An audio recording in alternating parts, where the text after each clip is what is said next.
I told her to leave. I'm on the title on the house. It doesn't mean anything. You can't kick your wife out of a house if she doesn't want to leave. Well, she has residence. she was physically attacking me, and I asked her to leave. So do you use that phone to call people, or does he exclusively use the phone to call people?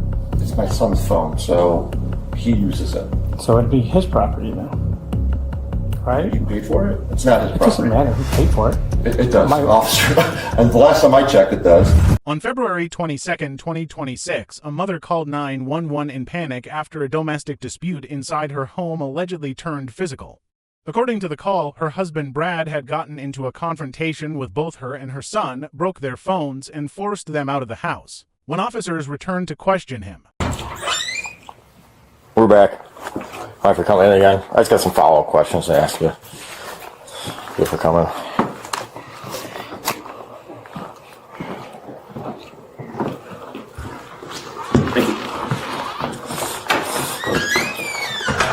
Okay. Where are their phones at? I have no idea. You don't know? No. Okay. Do you know where your wife's phone's at? I have no idea. Or anything? She thought she dropped it somewhere in the house. I don't know. Is the phone still here? No. Do you know what happened with it? Yeah, it got broken. It got taken away. It got broken? Yeah. How that happened?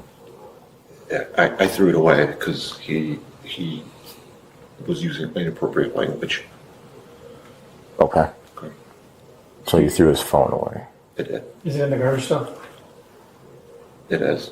Can we recover it? Is that fine? No, Why not? because it's my phone. I pay for it. Well, it's garbage now, right? So it's my choice whether I can give away my son's broken phone. It's my property. I'm not going to give it away. So it's broken? I'm sorry? It's broken? Yes. How'd it break? He threw it down here. Gotcha. Okay. Okay. He threw his own phone? Yeah. Why would he throw his own phone? I don't know. I have to ask him. Does his Nintendo around here, Chief? That's gone as well. You said that's gone as well? It's gone as well. That's in the garbage. Is it broken as well? I don't know if it's broken or not, but it's not getting back. It's not coming back. Did he ever say anything about calling 911 before you took his phone away? Did he say call 911? I'm asking you. No, he did not. He wasn't trying to call 911 at any point. No. at this moment, the broken phone becomes more than just a damaged piece of property. It becomes a key piece of the story. Brad is telling officers that the phone is broken, that it was thrown away, that it is basically garbage now. But the second police ask to recover it, his entire tone changes. Suddenly, it is not just trash anymore. Suddenly, it is my property. Suddenly, the issue becomes warrants, ownership, and control. And that shift matters because in domestic violence calls, phones are not just phones. They can be lifelines. They are how victims call 911, how children ask for help, how someone records what is happening, how they contact family, or how they escape a dangerous situation. So when someone admits a phone was taken, broken, and thrown away during a violent family dispute, officers are going to look at that very differently than a normal parent taking away a child's device. What makes this even more suspicious is the inconsistency. If Brad truly believed he did nothing wrong, letting officers see the phone could have helped him. It could have supported his version, but instead, he blocks access to it. And in bodycam cases like this, that kind of resistance often becomes the turning point. Not because refusing consent automatically means guilt, but because the explanation starts to collapse under its own weight. A broken phone, a missing phone, a destroyed Nintendo, and a child who may have been trying to call 911. Suddenly, this is no longer just a family argument. It is starting to look like control. So, if his phone is broken and in the garbage, what would be the problem with us recovering it? I'm not giving you. You don't have a warrant for my phone. It's my property. That is not. You're not giving me his phone. So I asked you before what you thought your wife would say. Yeah. Do you have any idea what she said? I have no idea what she said. What about your son? Do you think what story would he tell us? I have no idea. When I asked you before, have we ever been here before? You said no. Not while I've been here. Did you ever had the police call on you before? No. Last August? Last August. Similar event? Similar event. I think she maybe called the police afterwards. Okay. So, but it's similar domestic event, right? Yeah. Argument, fight. We got called. Yeah. You said we'd never been here before, never called the police before. I said I never called the police before. I wasn't here when that. I said, have we ever been here? Or I have not. I was not here when that happened. you left that time? I did leave that. Okay. Would we have any reason why we would have injuries on him or anything? Or Why he would have injuries on him? No.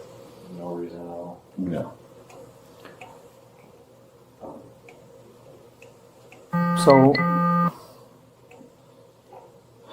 where were you exactly when you threw the bowl? Where were you standing specifically? I was about a half a foot away from the counter. Half a foot? Mhm. Okay. So, obviously we got some conflicting stories. Okay. And we were asking about the phone specifically because we were being told that somebody was trying to call 911 when you took and broke the phone. I happily called 911, and she could have stayed around here. Both of them could have stayed around here. They chose to leave once I said I was calling 911. So I wasn't preventing anyone from calling 911. They have many devices throughout the house that they can use and call 911 from. So- if they really wanted to call 911, they could have called 911. Well, I guess why? Like I called it, and they left. Like I actually called it. So I'm going to go back. Okay. Downstairs, the whole argument started downstairs. Is that correct? It did. And who touched who first? She touched me first. She touched you first. How'd she touch you? The physical confrontation did not happen until up here. The bowl broke. She came after me. I have the marks all over me to prove it. And those are all from her, you're saying? They are. Did Luke cause any of those? He was in the middle, so he may have caused a couple of these, but the vast majority of this, and this came from her. You look at my hands, I got nothing. So I am curious, like with the phone thing, I'm going to keep going back to that because most reasonable people, I mean, I'm a parent, I take my kid's phone away, I'm not going to break it. I'm not going to take his Nintendo and break that as well. At what point did you break the phone? At what point? About midway through the event. Was it upstairs? Yeah. And so how did you break it? Just like crack it in half, or Yes. You did? So it wasn't thrown on the floor. It eventually got thrown down here. You see how this is going? No, I don't. Okay. Call you in a lie. This is the exact moment the interview changes. Up until now, Brad has been trying to control the narrative. He says the phone was his property. He says his son threw it. He says he was the one who called 911. He says he was the real victim. But then the officer slows everything down and forces him back to one simple question: how did the phone actually break? And that is where the story cracks. First, Brad says his son threw the phone down. Then, when pressed, he admits he broke it. That may sound like a small detail, but in an investigation, small details are often where the truth leaks out. Officers do not always need a dramatic confession. Sometimes all they need is one contradiction that shows the person is adjusting the story as the evidence gets closer. What makes this especially important is the timing. The allegation is not just that a phone was broken. The allegation is that the phone was broken while someone may have been trying to call 911. That changes the meaning completely. A parent destroying a phone as punishment is one thing. A parent destroying a phone during a violent domestic incident when a child may be trying to call emergency services is something much darker. And notice how the officer uses a very simple tactic here. He does not yell. He does not overcomplicate it. He just compares Brad's first answer to Brad's second answer. Then he says the words no suspect wants to hear on camera, "I caught you in a lie." From this point forward, Brad's credibility is damaged. Every new explanation he gives is now being filtered through that lie. You're going to call my lie. I caught you in a lie Caught me in a lie. just now. Because You said that the phone was broken because he threw it on the floor. Okay. You just admitted on camera that you broke the phone. Okay. I broke his phone. So what else is a lie? There's nothing else that's a lie. Okay. And why did you break his phone? Not because he I swore at you. I just told you like 3 or 4 times. Because he said he was calling 911 and you didn't want him to call 911 at the time, right? I wanted to be on camera. That is not what happened at all.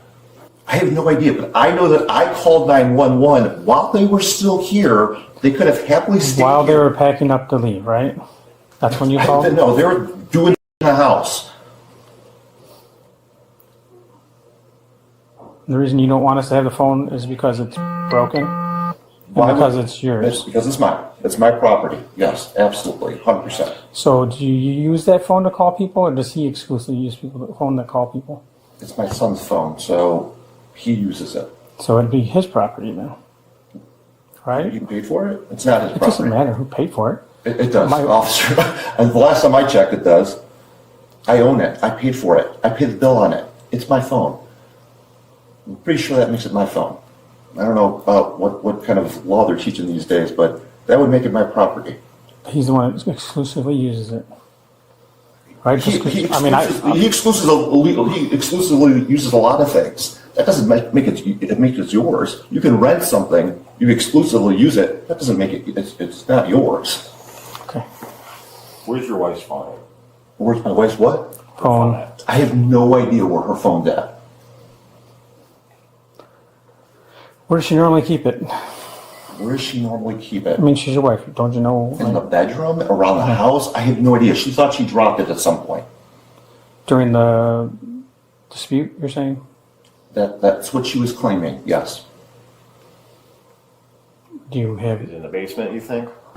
I don't think so. Can you go check? Sure.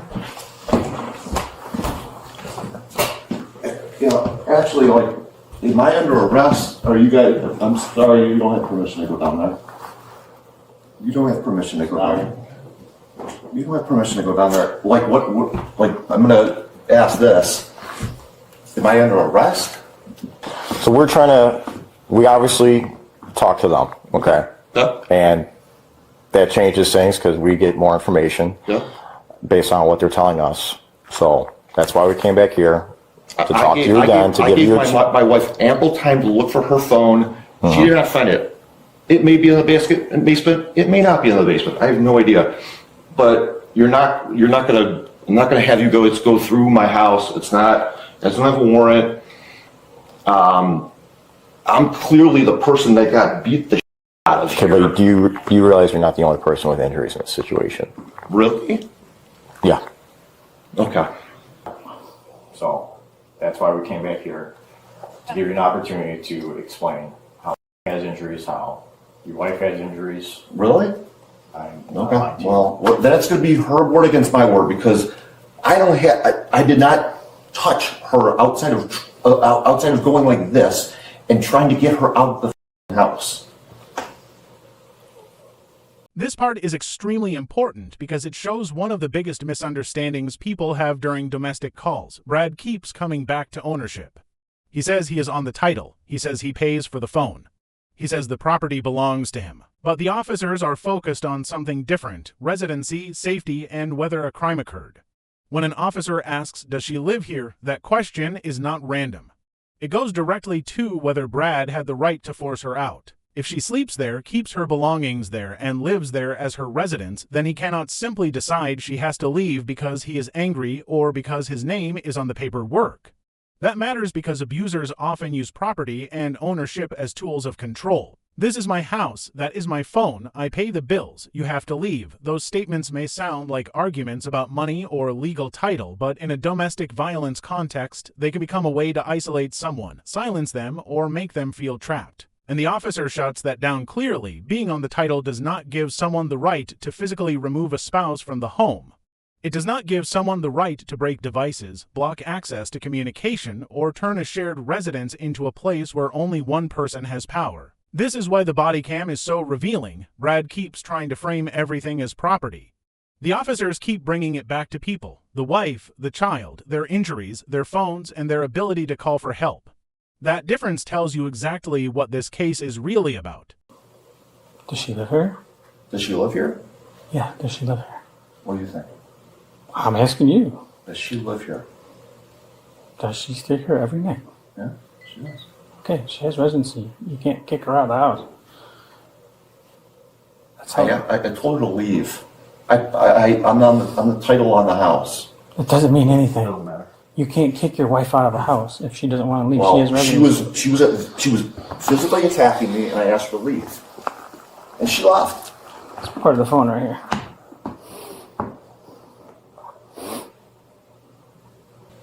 Where was that happening? I'm not going to go through it for the fourth time. What did I tell you already? It happened up here, and it happened up there. Okay. Am I under arrest? No. So that's going to be the end of the argument. Yep. Hands on your back. You are under arrest. I'm under arrest.